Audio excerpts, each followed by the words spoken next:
ഒരു പാമ്പിനെ സൃഷ്ടിക്കുമ്പോൾ അതിന്റെ ഭക്ഷണത്തോട് കൂടെയാ പടച്ചത്. അല്ലാതെ പാമ്പിനെ പടച്ചിട്ടല്ല പിന്നീട് ആലോചിക്കല്ലേ ഇനി ഭക്ഷണം എവിടെയെന്ന്.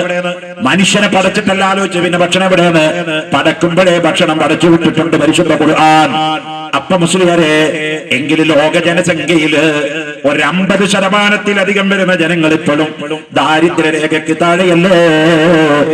മിനിഞ്ഞാനത്തൊരു ഒരു ദൃശ്യമാധ്യമം ഒരു ചാനല് കണ്ടു. ഒരു നേരത്തെ ഉച്ചക്കഞ്ഞിക്ക് വകയില്ലാതെ ഉത്തരേന്ത്യൻ ഗ്രാമങ്ങളില് തന്റെ പ്രിയപ്പെട്ട ഭാര്യയുടെ ചാരിതാർത്ഥ്യം യജമാനന്റെ മുമ്പിൽ വേശ്യക്ക് പണയം വെച്ച് 1500 രൂപയ്ക്ക് വില പറഞ്ഞു വെക്കുന്ന രാജ്യത്താണ് നമ്മൾ ജീവിക്കുന്നത്, ഇന്ത്യ മഹാരാജ്യത്ത്. അവിടെ മൊയ്ലേരെ ഈ ആയത്ത് നിലക്കോ ആ ചാരിതാർത്ഥ്യം വെക്കുന്ന പെണ്ണിനെ കഞ്ഞിക്ക് വകണ്ടായിരുന്നെങ്കിൽ അവിടെ വിൽക്കാൻ പോവോ? എവിടെയാ ഉള്ള സമ്പത്ത്? മറുപടി ഇവിടെ തന്നെ ഉണ്ട്. റിലയൻസിന്റെ മുതലാളി മുകേഷ് അംബാനിയുടെ സ്വത്ത് എത്രയാന്ന് അങ്ങനെ വിചാരം? അംബാനി ഇപ്പൊ 2 എണ്ണമായിട്ടുണ്ട്, നെടുകെ പിളർന്നിട്ടുണ്ട്. ചേട്ടനാണോ കൂടുതൽ സ്വത്ത്, അഞ്ചനാണോ കൂടുതൽ സ്വത്ത് എന്നുള്ള അതിന് വലിയ തർക്കം.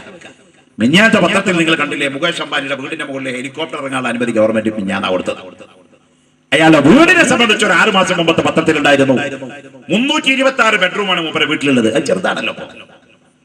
2 ഫ്ലോർ മുഴുവൻ കക്കൂസ, 600 ചില്ലാന സ്റ്റാഫാണ് വീട്ടിലുള്ളത്. 5 സ്റ്റാർ ഹോട്ടൽ അല്ല, ഒരു വീടിന്റെ കഥയായി പറയുന്നത്.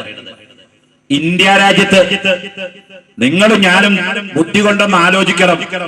മുകേഷ് അംബാനി അയാളുടെ അമ്മ പ്രസവിക്കുന്ന സമയത്ത് ഗർഭപാത്രത്തിൽ പുറത്തേക്ക് വരുമ്പോ ഒരു 4-5 സൂട്ട്കേസ് നിറച്ച് ഡോളറായിട്ട് വന്നിട്ടല്ല ഈ വെട്ടിപ്പിടിച്ചതൊക്കെ.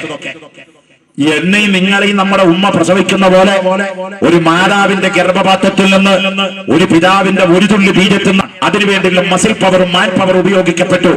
അങ്ങനെ അധ്വാനിച്ചിട്ടായാലും അനധ്വാനപരമായിട്ടായാലും ഒരു പരിധിയിൽ കവിഞ്ഞ സമ്പത്ത് നേടിയപ്പോഴാണ് ഇസ്ലാം മതം റൂളിംഗ് ചെയ്തത്.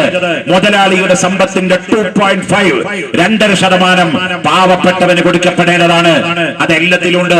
സ്വർണത്തിന്റെ 2.5%, വെള്ളിയുടെ 2.5%, പണത്തിന്റെ 2.5%, കാർഷിക മേഖലയിലെ 2.5%, കേട്ടോ, എല്ലാത്തിലും 2.5%. മുതലാളിയുടെ മുകേഷ് അംബാനിയുടെ 5400 കോടി അമേരിക്കൻ ഡോളറാണ് മുകേഷ് അംബാനിയുടെ ഇപ്പോഴത്തെ ആസ്തിയെങ്കിൽ 5400 കോടി അമേരിക്കൻ ഡോളറിന്റെ 2.5% ഈ പാവപ്പെട്ട ഉത്തരേന്ത്യയില് അതേ ഭക്ഷണത്തിന് വേണ്ടി മടിക്കുത്തയച്ചു വെക്കുന്ന പാവപ്പെട്ട പെണ്ണിന് ഒരു നേരത്തെ കഞ്ഞി കുടിക്കാൻ വിറ്റിരുന്നുവെങ്കിൽ പരിശുദ്ധ ഖുർആൻ പറഞ്ഞത് ശരിയല്ലേ? ഇവിടെ ജീവിക്കാനുള്ള മുതൽ ഇവിടെ എല്ലാവരും ഉണ്ട്. പക്ഷേ ഭൂർശ്വാസികൾ അതൊക്കെ പോക്കറ്റിലാക്കി വെച്ചിരിക്കുക വലിയ അല്ലാതെ അള്ളാഹുടെ കുഴപ്പമൊന്നല്ല.